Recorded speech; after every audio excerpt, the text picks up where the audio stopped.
today, Melly? Powerballs. Powerballs? What's a powerball? Making a circle. We're making circles? Yeah. That's a good way to explain it.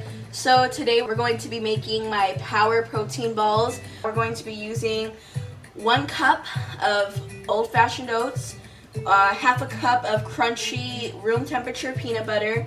We're going to be using 1/3 a cup of maple syrup. You could also use honey. We're going to be using 1 big scoop of peanut butter protein powder, about half a cup of pumpkin seeds, half a cup of mini chocolate chips, and about half a cup of rolled flax with chia and hemp seeds, okay? Oh, and we're also going to be adding craisins because Melly likes craisins. Yeah. All you're going to need is these ingredients. Make sure you have a cookie sheet lined with foil and a mixing bowl, and you're all set to go. Are you ready, Melly? Okay, let's get started. So first we're going to start with our oats. Make sure that they're old-fashioned because if you start with the quick oats, they kind of absorb a little quicker and they're just not as good in consistency for this kind of a thing because we need something that's really going to stick. And also I like to add dry ingredients first, and that's something that I kind of just got into the habit of when I used to bake a lot. Next we're adding in our protein powder. So go ahead and stir that, Melly. Like I said, dry ingredients. So next we're going to be adding the chia and the flax seeds. All 3 of them have amazing omega-3 fatty acids, which is usually typically found in fish and stuff. And I know a lot of people believe you have to have fish in order to get them, but you don't. You just need some chia seeds, some flax seeds, and they're great substitutes for little ones who might not like fish, or if you're on a vegan diet and you don't want to eat fish, which is a great choice. Some hemp hearts. They'll help me. Oh, don't help you? Fine, I won't. Alright, let's add the rest of our dry ingredients. So we're going to be adding the craisins, chocolate, and pumpkin seeds before we get to the sticky stuff. Okay, so there goes the craisins. Next is the chocolate chips. You're doing really good, Melly. Good job. What next? And now just mix them all together. Doing really good. Here, you want to stack them? Alright, there we go. We're doing awesome on time. One of the reasons I really like making this recipe with Melly is, number 1, as you can see, very, very easy to do. Number 2, Mama. Yes, baby? Oh, for me? No. They're very easy to store. These could go in the fridge for like 2, probably 3 weeks before you should gobble them all down. But luckily, they're delicious and they'll probably be gone much sooner than that. Hey, Melly, we forgot to put on our aprons. Do you want to put them on now? Yeah?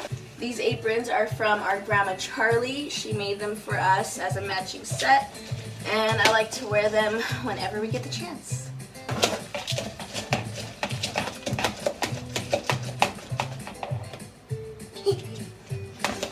Okay, let's get to the fun part. So now it's time to add the icky sticky peanut butter. Are you ready?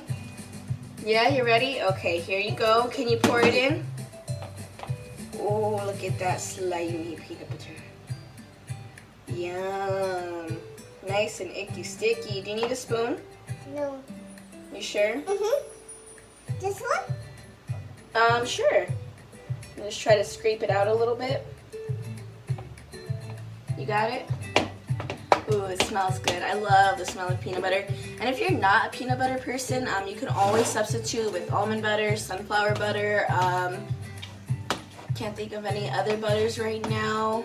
Alright, now let's add in the last ingredient. Like I said, you can substitute the syrup for raw honey, or molasses, or what's the other one? Agave nectar.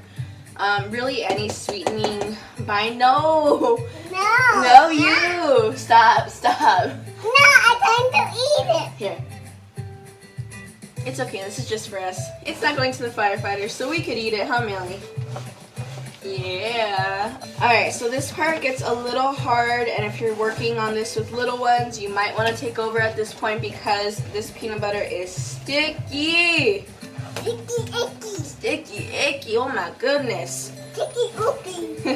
No, but once it's all incorporated and good to go, oh my baby, we could just make them into... We could just make them into little balls and stick it in the freezer for like what, 30 minutes? No, I don't want to take in the freezer. Okay, I think it's ready. Alright. And it looks like there's no more powders that are all by themselves. And everything looks like it's sticking together. That's when you know.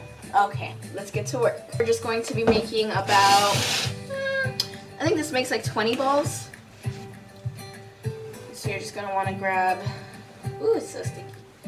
Sticky icky. Sticky icky. You want to help me with that ball? Yeah. Make it like a snowball. No. So you can make these as big or as tiny as you want them. You can even just lay them down flat on the sheet, kind of like in a cakey sort of way, and freeze them like that. And then maybe try chopping them up and making them into like granola bars. Hey! It's Monday! Yeah, it's Monday. Happy Monday, everybody.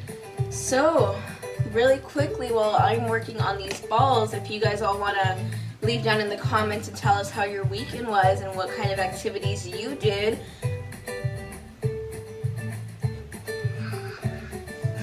Hey, don't eat it. Are you going to help me or are you just going to be cute? I'm just gonna be eating. Oh, you're just going to be eating.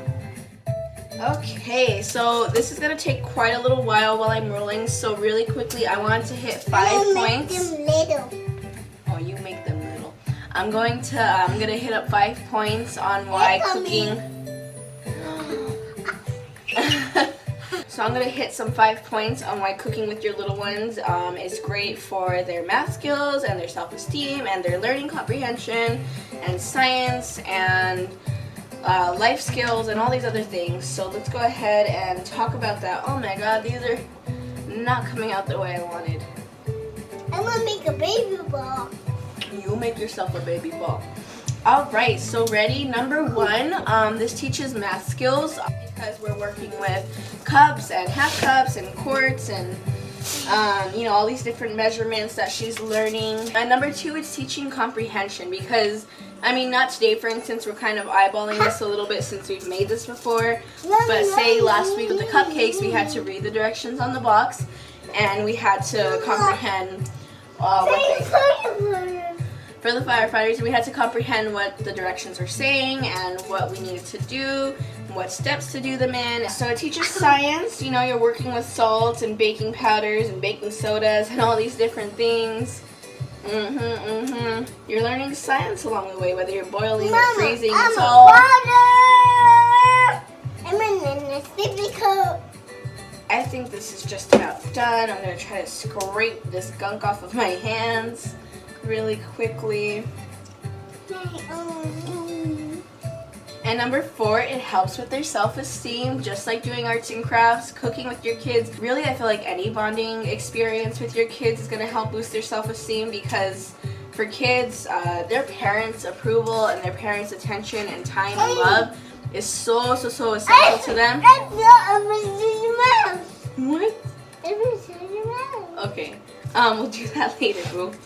She was really into her ABC mouse lately. But yeah, so it's helping boost their self-esteem. They're learning, number 5, their life skills. I think cooking is a very, very, very essential life skill. We all need to eat. And I don't think a kid is ever really too young to start teaching them. Oh my God. That wasn't nice. It's funny. Tasted good. So yeah, I don't think they're ever too young to start teaching to cook. I think it's essential to growing. I started learning to cook and teaching myself to cook when I was maybe like about 6 or 7 years old. I first started experimenting with eggs, and then I moved on to like baking and simple little recipes, and now here I am making gooey balls with my baby. Alright, well that looks pretty good. That looks like that's about the best that we're going to get it to look. So really quickly before I go, I just want to say thank you guys for watching. Thank you for taking the time to click on this video, and I hope that you guys subscribe, and I hope you're following us on Instagram at Lazy Mommy. Thank you.